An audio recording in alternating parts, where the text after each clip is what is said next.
Karabiner 98K. Developed in Germany in 1934 and standardized on 21 June 1935, the Karabiner 98K descended from the Gewehr 98 through the Standard Modell and the Karabiner 98B.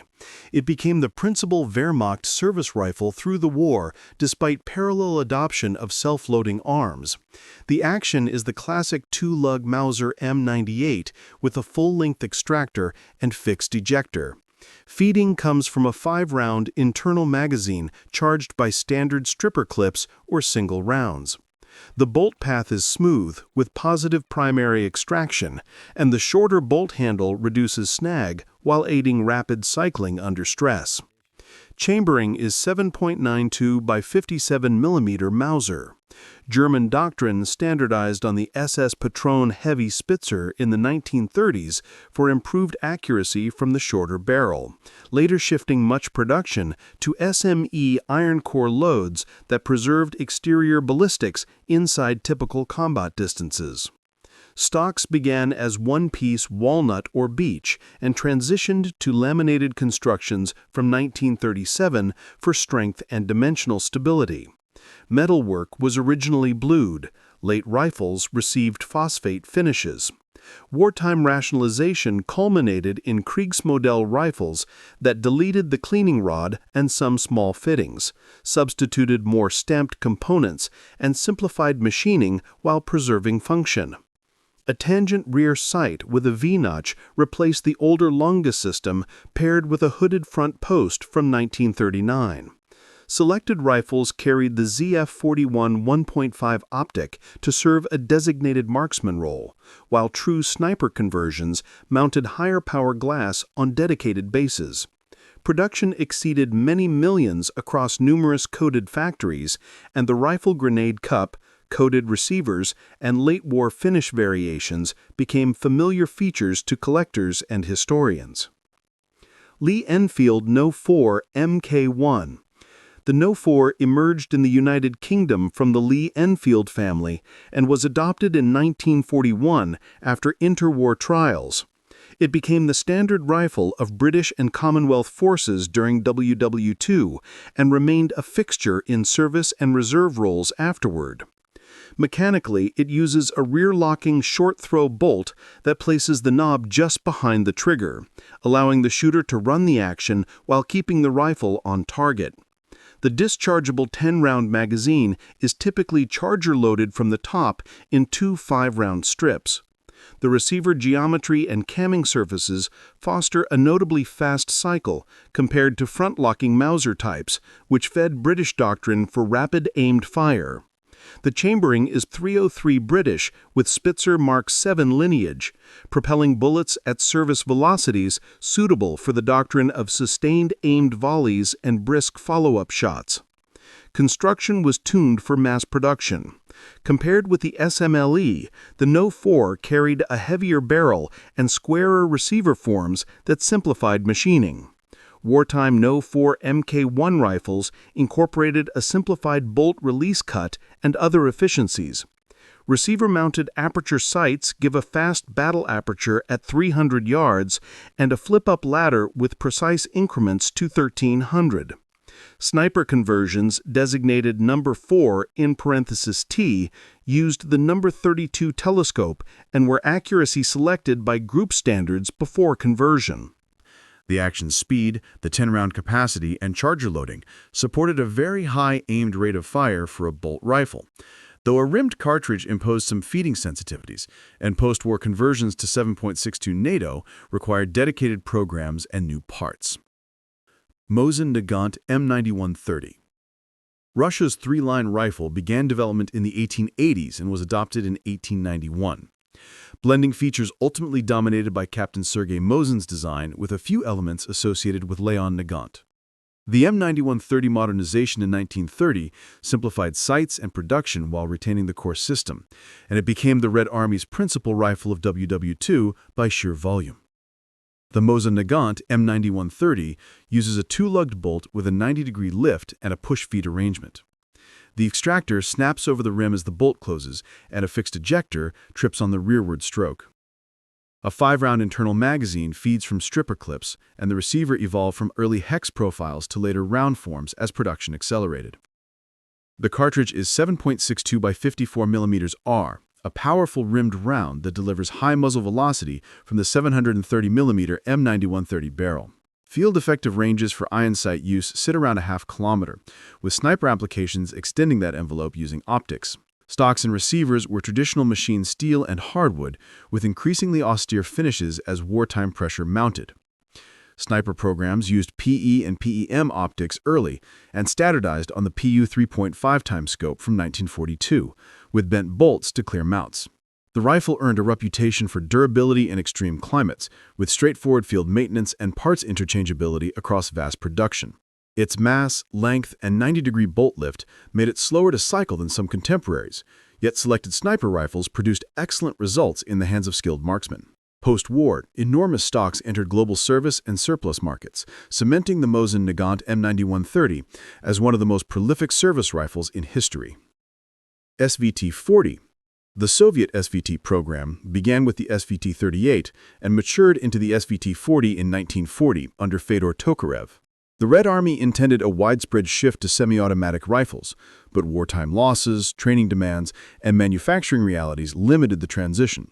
The rifle uses a short-stroke gas piston and a tilting bolt that locks vertically into the receiver abutments. The SVT-40 introduced a simplified magazine release, a one-piece handguard, and lightning cuts to reduce weight compared with the SVT-38.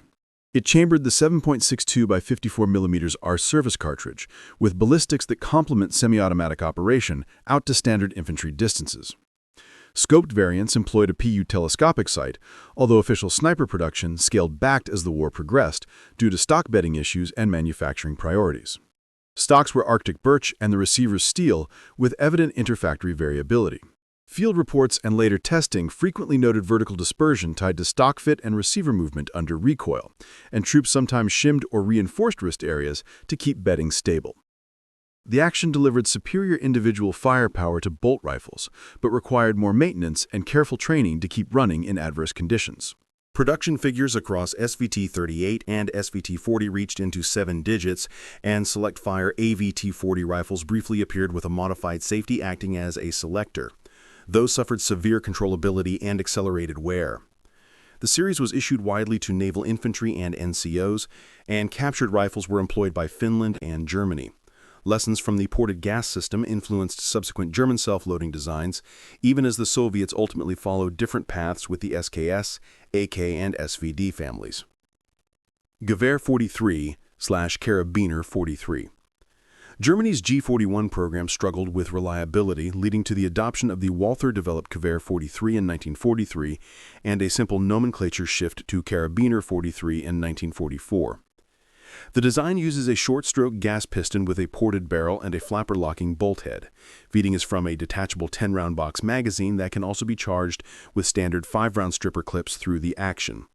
The system avoids the G41's muzzle gas complications and runs with far more reliability under fouling and cold conditions. Chambering is 7.92 by 57 mm Mauser, with service velocities that track German ball ammunition in the mid-700 meters per second band. Iron sights are a tangent rear and hooded front, and the rifle frequently appears with the ZF4 4X optic that offered a straightforward elevation drum and usable magnification for designated marksman roles. Production was spread across Walther, Berlin-Lübecker, and Gustloff, and late-war steel quality and heat treat variations sometimes affected durability.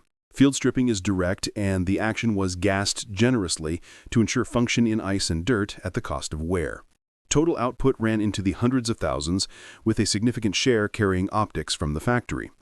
In service, it offered a genuine boost in individual firepower compared with bolt rifles, but the numbers never approached a full replacement of the Karabiner 98K. Arisaka Type 99. Japan's Type 99 entered production in 1939 to standardize rifle and machine gun ammunition around 7.7 by 58 mm.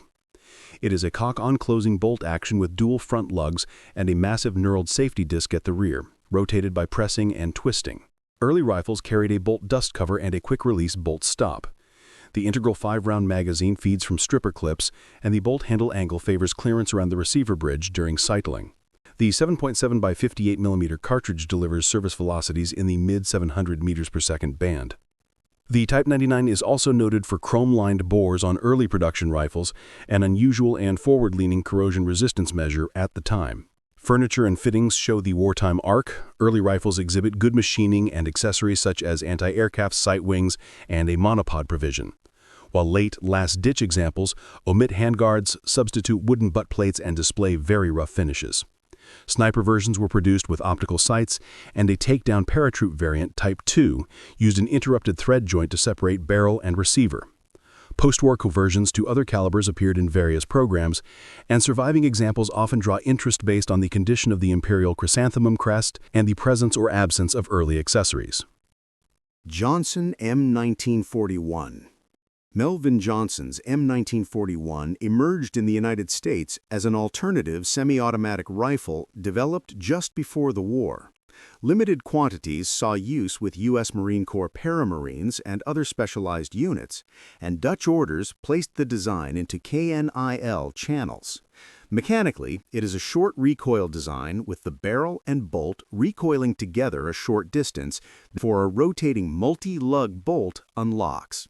The rifle feeds from a 10-round rotary magazine that can be topped up at any time with 5-round M1903 stripper clips or loose rounds, including with a round chambered. The standard chambering is .3006 Springfield, delivering expected service velocities and trajectory for a full power cartridge. The reciprocating barrel, however, shifts mass under recoil and can affect vertical dispersion if bedding or attachments are not consistent.